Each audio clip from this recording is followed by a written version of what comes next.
belief? A giant electronic brain has started cogitating at the University of Pennsylvania. It's made of vacuum tubes, like your radio, and it can add up a column of figures a yard long in a second. It's the world's first electronic computer. Right now, it's solving mathematical problems for the U.S. Army, but who knows, someday a machine like this may check up on your income tax. But once the level of computer competence has risen beyond the best human engineers, then there won't be any human engineers. There will be robotic or computer engineers. We might one day duplicate man, his form, his body, his actions and reactions, carefully engineered for lifelike appearance. Non-biological intelligence is growing exponentially. Biological intelligence isn't really growing at all. Or if it's growing at such a slow rate that it's not noticeable, which is why non-biological intelligence ultimately will become dominant.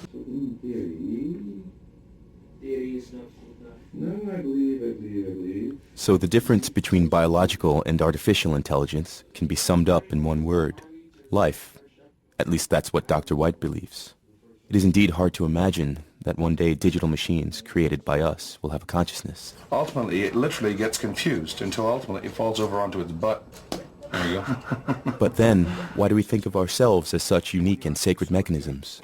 After all, we are also defined by a digital code, our DNA code. The approach used today in building artificial intelligence is not to try to program conscious beings, but instead to let those robots learn by themselves, to acquire knowledge step by step, just as we do. There's no actual programming done in these things. What we do is we create a neural topology, like the way that our nervous network is designed, you know, the brain on top and all these little tendrils that go to all our muscles. And then what happens is that because there's no other solution for it, when this thing powers on, it learns to walk. You can actually watch it. When it comes up, it goes completely crazy. Okay? At all its legs, it basically comes up in the state of epileptic fit. And then it winds being able to figure its way out. And as you watch, there, it just learned to walk. So it programmed itself in a very short period of time. Most people have always assumed that you're supposed to build a brain and then sort of like a body will fall out of it, right? The thing is, of course, is that well over half the species on the planet have no brain to speak of at all, but they manage to survive and move around very well and very effectively. So what we've done is we've tried to evolve things from the bottom up. And in the process, we have not yet evolved brains, but we have managed to evolve very effective nervous systems. I'm not love you. Aw, he say he loves me.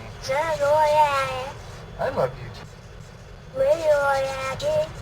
If we give machines a body, if we build embodied entities, if we let them right from the start being part of a community, if we make them learn interacting with us, learning to distinguish between themselves and the environment, learning to, then automatically things like love and stuff like that will emerge. A baby, a newborn baby, doesn't have those values at all. It learns it by interacting with its parents, its family, and its community. My worry is that if artificial intelligence is allowed to develop entirely separately from us, and if it develops a lot more quickly than we can alter our biological bodies, then it may become vastly more intelligent, more wise than us, and we'll get left behind. And personally, I don't want to be left behind. I'd rather be up there with the most advanced creatures. If we don't want to end up obsolete at birth, if we want to stay the most advanced beings, there seems to be only one solution: to become robots ourselves.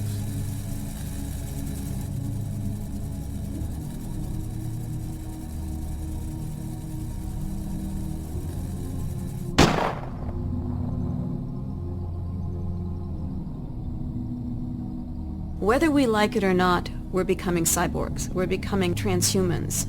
Transhuman is an evolution from human to post-human, where we're no longer exclusively biological. So the cyborg is having all sorts of add-ons. Are we walking around naked? No, we have clothes.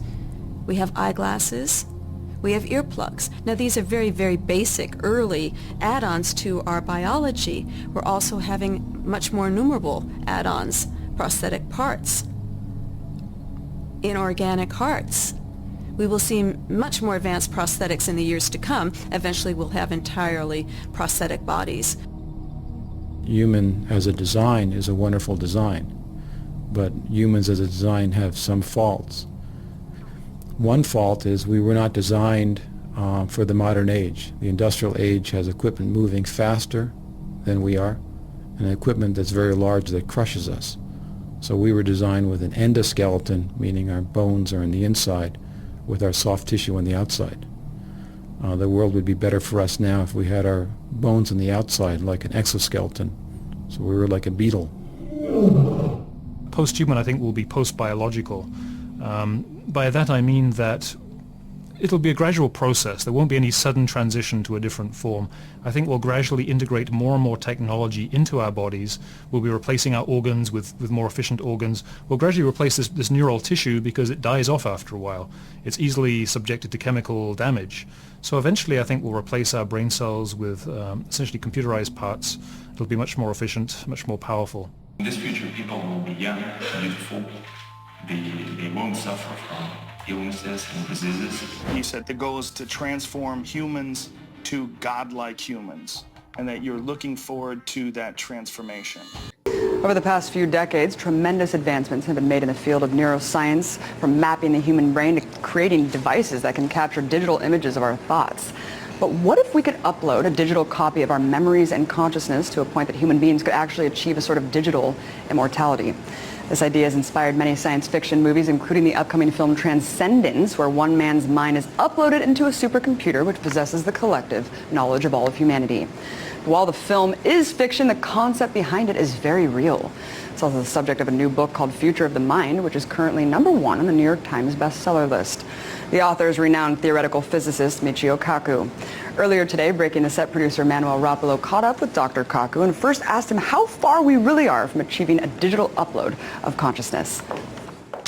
Just last year, for the first time in world history, a memory was recorded. We can actually tape record a memory and insert it back into an animal, and it remembers. This is amazing. At Wake Forest University, also in Los Angeles, they took a mouse, trained the mouse to sip water, recorded the memory in the hippocampus right here, small organ that processes memory. The mouse later forgot that. Then they shot the memory back into the mouse, and bingo, the mouse got it the first. Future, in fact, today we can get so that you walk into a room, we'll put on a headset, such that you can control the lights, turn on the TV, call for your car, tell your car where to go, type, dictate documents without ever touching a computer screen. And our children will wonder, how could you possibly live in a world where you had to touch the screen and you had a mouse and you had to type? Everybody just thinks and types, makes documents, controls cars. It's fascinating where we're headed, and it seems like it really is inevitable. And I think a lot is taken for granted over the things that we're already able to do now. I mean, you were just referring to these sensors in the brain that can capture images inside the brain. And the short-term goal is to create a brain pacemaker for Alzheimer's patients. In the future, we're going to have millions of people who forget where they live, wander around. Why not have a button? You push the button, and you immediately remember where you live, who you are, who your kids are. And beyond that, who knows? There's aspects that I think are a little bit terrifying. And I wanted to ask you about this new pill that's being developed that can slow down a person's perception of time. And what's being said is that, you know, this could be applied to prisoners. And given they'll take a pill, it'll slow down the perception of time so that eight hours could feel like 1,000 years, a 1,000-year sentence. How would this work, and why does the future sound so terrifying? Well, we are tinkering with the brain itself. For example, people who have traumatic memories of war, sometimes they're paralyzed with these horrible memories of a rape, an accident, warfare. We can create a forgetful drug that actually takes the edge of many of our most violent and oppressive memories. However, the President's Commission on Bioethics recommended against marketing the forgetful drug because they said that even unpleasant memories are useful. We learn from them. But personally, I think that sometimes some memories are so disastrously awful that they paralyze you. They prevent you from becoming a normal person. And I think we should allow forgetful drugs to be marketed. Also, drugs and therapies which can perhaps even increase intelligence are now being talked about. We'll have perhaps memories that we can upload into the mind, perhaps memories of a job that we're not trained for. Or perhaps a college student will upload a course that they flunked in college. We can perhaps increase our intelligence. And now we're also investigating super intelligence, photographic memory. People who memorize everything. They hear a concert, they see a landscape, they can draw the landscape, they can reproduce the entire concert on one try. How is it possible that people have that mind? We now believe that the mind records, but the mind also forgets deliberately. These people, the forget mechanism is broken. They never forget. They have a photographic memory, and we think that some great scientists of the past had this ability, the ability to have access to powers of the mind that we cannot as mortals. Right, and this is nothing new. This is something that can date back for a very long time. People that have those photographic memories, and you've actually said that right now, the time that we're living in is the golden age for learning about the mind. That we've learned more in the last 15 years than in all of prior human history. Why? What took so long? Because only recently have we had the physics, the instruments like the MRI scans that are sensitive enough to see the blood flow of the thinking brain down to like 1/10 of a millimeter. And now we have supercomputers that can actually read these thoughts and control computers by thinking. So by thinking, we can now control mechanical arms, mechanical legs. We can type. We can control thermostats, turn on the web, change a channel on a TV set, turn on the toaster. All of it just mentally. And at the next International Soccer Games in Brazil, scientists at Duke University want to take someone who's totally paralyzed, outfit him with an exoskeleton, and he will introduce the International Soccer Games in Brazil. That's amazing. ICE has developed a male version of its android robot Actroid F, which was first shown to the public last year. These human-like robots imitate the movements of the people they are watching and are currently being placed as observers in hospitals to see how patients feel in their presence. Now take a look at this next video. This is another example of what DARPA is working on. First it starts out with the Petman project, and now we've got this robot, Atlas, that stands 6'2", is 330 pounds, possibly the most advanced humanoid robot ever built. And this is part of a contest that is being sponsored by DARPA. And if you want to know what they're going to use these robots for, what the military-industrial complex and the police-industrial complex is going to use these robots for, just take a look at the trailer for Elysium. This is what it's going to look like. Police robots questioning people and brutalizing them in ways that we're seeing our human robots now in the police departments doing, but it'll be much easier to do that with real robots than it is with police, because the real robots aren't going to develop a conscience.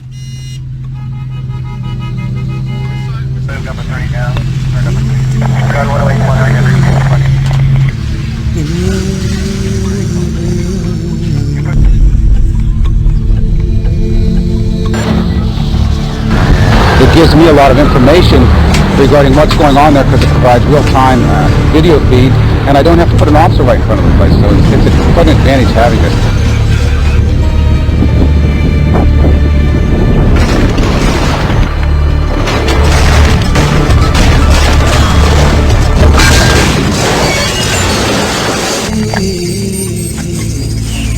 Info 22.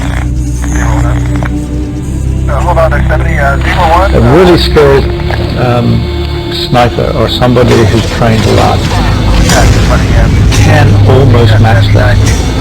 But introduce a bit of stress, a bit of heat, a bit of cold, a bit of fatigue. They're downhill, and this thing is just it's unbeatable.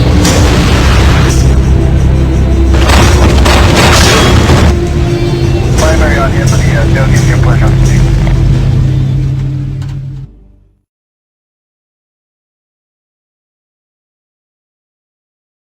The first successful attempt to transfer one's personality to an alternative carrier. The epoch of cybernetic immortality begins. For the man of the future, war and violence are unacceptable. The main priority of his development is spiritual self-improvement. A new era dawns. The era of neo-humanity. DARPA is the Defense Advanced Research Projects Agency. It's one of the large departments of the U.S. that uses our tax dollars to hire other people to come up with great ideas, private laboratories, things like that. But in last year's operating budget and in this year's operating budget, for instance, they have set aside millions of dollars for rewriting the DNA of our soldiers. Why would they want to rewrite the DNA of our soldiers? Super soldier technology, and furthermore, they are being advised by some of the top think tanks in the world that our competitors, our enemies, are privately developing this technology right now, and that if we don't get ahead of it, in fact, the Jasons, which is one of the top scientific advisory panels in the world, told them that if we weren't secretly, privately ahead of the human enhancement revolution, we would fall irreparably behind and be dominated on the future battlefield. What about the mark of the beast? How does this tie in? Well, the mark of the beast, I think this could play in the form of like a living chip, a biochip. We are doing experiments right now with chips that can deliver medicines into your systems, but some of these could be designed to actually carry payloads, to carry vectors, as they're called, to work almost like a virus that could introduce a new genetic code to rewrite your genetic makeup. And some people believe that perhaps that's how the mark of the beast will alter humans so that they're no longer redeemable by literally going through their system and rewriting their genetic makeup. You're saying a lot. Who's funding this? Because there are departments in the U.S. government like the National Institute of Health. That's the largest one in the U.S. that doles out your money for health-related science and research. And right now, they are giving grants to universities that are actually developing the legalese, the language that will be used for extending, for instance, constitutional rights to human non-humans, to humans of the future whose genetic material has been altered sufficiently enough to no longer even be considered to be human. If we weren't secretly, privately ahead of the human enhancement revolution, we would fall irreparably behind and be dominated on the future battlefield. What about the ethics of this? Will these people be considered humans? Will they be considered equal to us? Will they be able to vote? Or will they be like pets if they're half human and half animal? Well, I'll tell you, it really gets into some...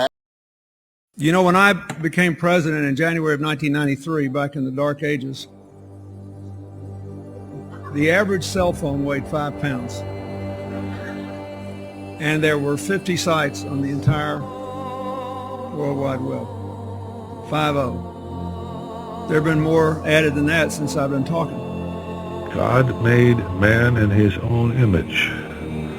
God intended for man to become one with God. We are going to become one with God. Cloning and the reprogramming of DNA is the first serious step in becoming one with God. This issue is going to dominate our global politics this century. This is the issue that will color the century. As we merge with machines, and I think it's inevitable that we will transform into something new. Evolution is a spiritual process. It moves us closer to the ideal of God. I mean, what is God? God is described as being unlimited in intelligence, creativity, love, beauty. It's more computing capacity in a little grain of sugar when it's nanotech, 1 bit per atom and flipping back and forth in femtoseconds. There's more computing capacity in that grain of sand than our human brain by a factor of, billions or so. So these machines, if we decide to build them, we're building gods. We humans are going to start linking with each other and become this meta-intelligence. And we will eventually become an interconnection of the entire human race. And we will become godlike. Once you plug into that global network and you know the thoughts and feelings of millions or billions of people, to unplug yourself will be so lonely.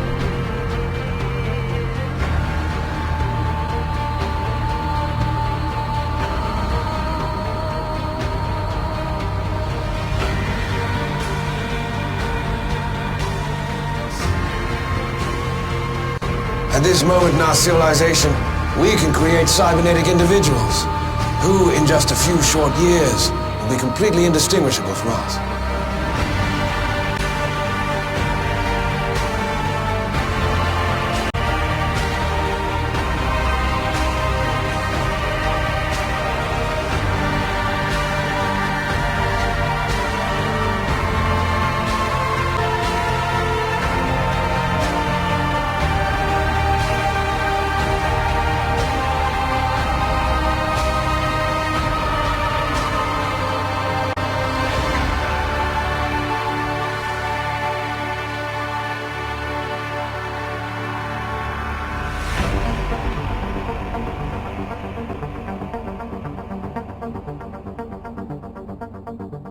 Which leads to an obvious conclusion.